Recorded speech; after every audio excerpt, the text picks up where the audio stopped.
You know the saying, new year, new me, but finding new ways to make solid connections with each other is something worth learning no matter the seasons. Let's take a break from the politics and talk about that with my guest tonight. He's mental toughness expert and author of The Emotional Marine, an emotional man himself, Eric Rittmeyer, up late with me tonight here on the Final Five. Good to see you, Eric. Jim, so awesome being back, man. Thanks for having me. Good holiday?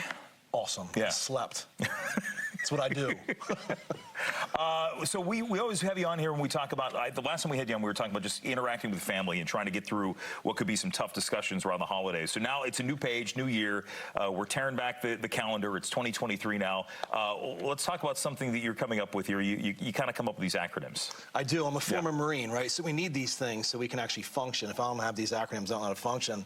The smile factor is one I came up with this time of year is always great around Valentine's Day. Help people find their significant others, help them connect better with people. Just a simple little thing I came up with. Smile is it's nice, it's pleasant, it's friendly there, but each one stands for something. So let's start with the S, which is something that we don't have a lot of here in Washington these days, which is showing respect for others. We sure do. When you think about respect, you think yes sir, no ma'am, holding doors. That's wonderful, obviously. I'm assuming you're already doing that. What I'm referring to is, there's assumption, you know, how when you assume. What I'm talking about is giving somebody the opportunity to finish their statement, make eye contact with them, don't cut them off, let them finish what they want to say. Yeah. Don't look at your watch, don't look around, just basic respect. And I think when we talk about that, just to go back, because again, it is a political show normally, but that again is something that is in short supply. And I think, I know that we don't take our cues from what we see in Congress in interpersonal communications, but we talk a lot about sometimes just looking past other people or looking down on them because we have a lack of respect for who they are, what they stand for, what they represent. And we have to get a whole lot better at accepting opposing points of view, right? Just because we disagree on something doesn't mean I hate your guts.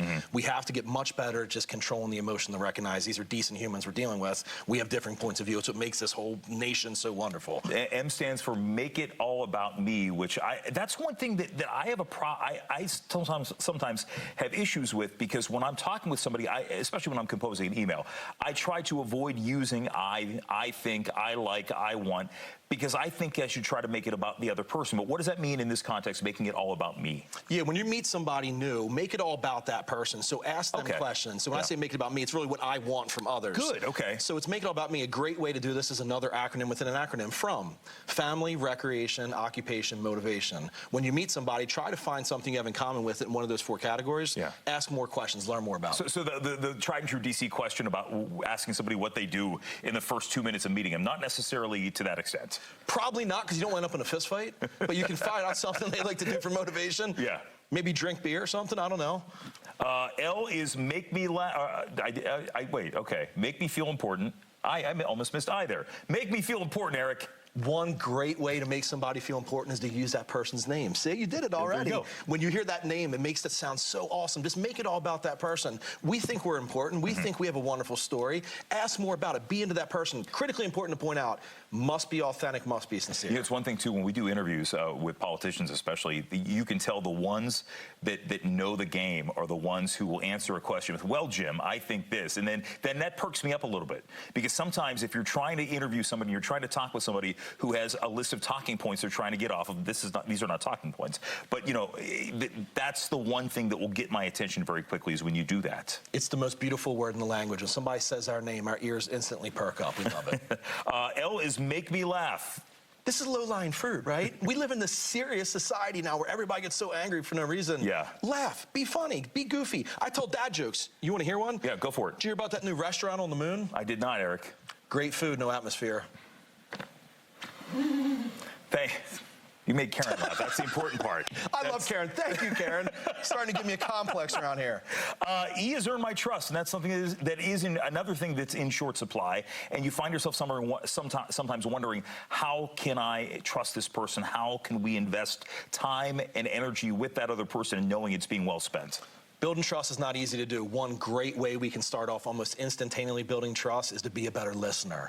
Unfortunately, we listen with the intent to reply, not with the intent to understand. Yeah. So as people communicate, our brains are trying to find a response. We don't hear what the other person's saying. As soon as we have a response, we wait for a micro break in the conversation. We jump back in, listen with the intent to understand. That's one of the things, too, that when you work in this industry, when you're doing interviews and you have a list of questions you want to ask, and sometimes you miss, if you're trying to just listen for the question that moves you on to the next point, you can miss some really interesting factoids along the way. If that's your whole modus operandi, is just trying to use one question for the method of getting an answer to the next. We have to truly try to understand where people are coming from. This is the breakdown in most disagreements. Yeah. If we can just help the person understand that I hear you, I understand what you're saying, I vehemently disagree with you, but I do hear where you're coming from, that's all that person wants, is to feel like they've been heard. Yeah.